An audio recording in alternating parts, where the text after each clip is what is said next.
ambayo Mungu anataka uyatunze, na tutaangalia kwenye vipengele vyote vinne. Angalia faida ambazo Mkristo anazipata anapoyatunza mahusiano yake na Mungu. Angalia unapotunza mahusiano yako na watu na vitu na wewe mwenyewe, ni faida gani unazipata na ni hasara gani unazipata. Faida za kutunza uhusiano wako na Mungu. Tulijifunza wiki iliyopita kwamba huwezi kuhusiana na mtu ambaye humpendi. Huwezi kuhusiana na Mungu kama hauna upendo, haumpendi Mungu. Ni lazima umpende kwanza, ndivyo utengeneze nini? Uhusiano. Na akatutolea andiko kutoka katika kitabu cha Zaburi 23. Biblia inasema katika malisho ya majani mabichi unilaza. Akatuambia hivi, Mungu hawezi kukulaza wewe katika malisho ya majani mabichi pale kama hauna uhusiano naye. Atakulazaje? Hamuhusiani. Lakini mkihusiana vizuri na Mungu, na huo uwezo wa kukulaza katika majani mabichi, hata ukipita kwenye changamoto na shida, uko pale kukusaidia. Haleluya! Kwa faida ya kwanza ni kupata amani. Sio amani tu, amani ya kudumu inakuwa ndani yako. Nilijiuliza maswali mengi sana nikiwa nimekaa pale. Mtumishi wa Mungu alisema hivi, wewe Mungu kwako ni nani? Unamchukulia Mungu kama nani kwako? Namna ambavyo unamchukulia Mungu kwako itakurahisishia sana kwenye kuhusiana na wewe.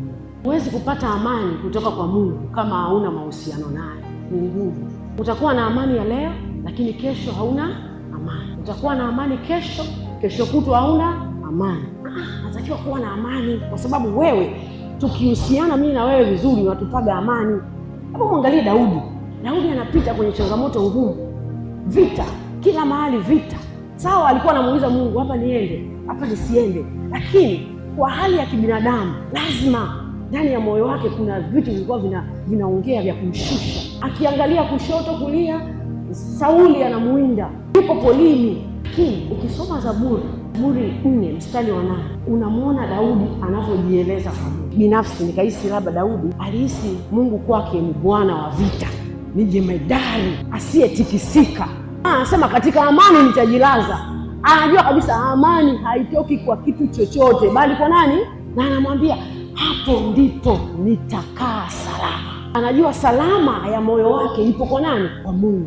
Akajaribu kutengeneza mahusiano yake yeye na Mungu, na ndiyo maana Daudi alikuwa hata kama akikosea mwepesi kushuka, kwa sababu anatengeneza nini? Mahusiano. Anajua sina kwingine kwa kuendea, ni Mungu tu. Nimekosea, narudi kwake, niajenge haya mahusiano ili nipate amani. Je, Mungu kwako ni nani? Ili ailete ile amani na kudumu ndani ya moyo wako, hata kama unapita kwenye nyakati ngumu, ili ailete amani. Mungu kwako ni nani kwanza?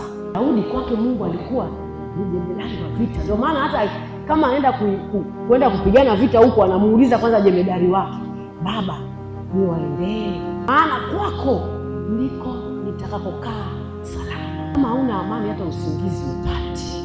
Unapatia wapi usingizi? Utageuka kushoto kulia, utahesabu kenchi, utaamka, utaenda sebuleni, TV utawasha, sababu hauna amani. Lakini ili uweze kuipata ile amani ya kweli ya kudumu, ni lazima yajenge mahusiano yako na Mungu vizuri. Ogopa mabaya, maana sijui asingeweza kuongea hayo.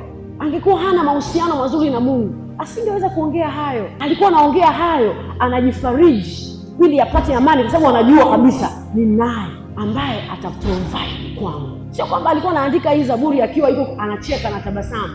Hana, lakini alikuwa kwenye majonzi, alikuwa kwenye nyakati ngumu, lakini kwa sababu Mungu ndiye anayempa amani, akaweza kujitia nguvu katika hayo. Kwa hiyo mpendwa, faida ya kwanza ya kuhusiana na Mungu unayoipata ni kuwa na amani. Kuna nyakati unaweza ukaachwa huko peke yako, hakuna anayekuangalia, si ndugu, si mama, si baba, mume amekugeuka, mke amekugeuka.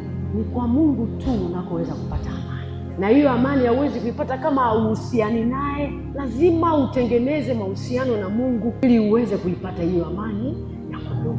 Ukitengeneza mahusiano yako vizuri na Mungu, ukihusiana na Mungu vizuri, unapata imani imara isiyotikisika. Na hii imani inapimwa kwenye majaribu, haipimwi kwenye furaha, kwenye hali za kufurahi na kusherekea. Imani hii ninayoisema inapimwa kwenye majaribu unayojaribiwa kwayo. Mwangalie Ibrahim, hakuna asiyemjua Ibrahim. Ibrahim mpaka anapewa nafasi ya kuitwa baba wa mataifa, si ndio? Haikuwa rahisi. Ibrahim alitengeneza mahusiano yake na Mungu, mahusiano yasiyotikisika, kitu ambacho kilimfanya Ibrahim awe na imani mpaka aitwe baba wa imani, baba wa mataifa, lakini baba wa imani. Yaani sisi imani tunajifunza kwa nani? Kwa Ibrahim. Yaani mwili wake kuwa katika hali ya kufa, na Sara mkewe mwili wake ukiwa katika hali ya kufa, lakini bado walimtumaini nani? Mungu. Bado walikuwa na imani kwa Mungu. Mungu anampa ahadi nyingi Ibrahim, anamwambia toka kwanza kwenye nchi ya baba yako na mama yako, uende mpaka ile nchi nitakayokuambia. Ibrahim haulizi maswali. Ningekuwa ni mimi leo ningeuliza wapi? Naenda wapi? Nakaaje? Familia yangu, mama yangu, baba yangu, ndugu zangu. Nilikuwa Ibrahimu wa leo angesema hivi, wewe Mungu nahisi hauna akili timamu. Yaani wewe ungemtukana.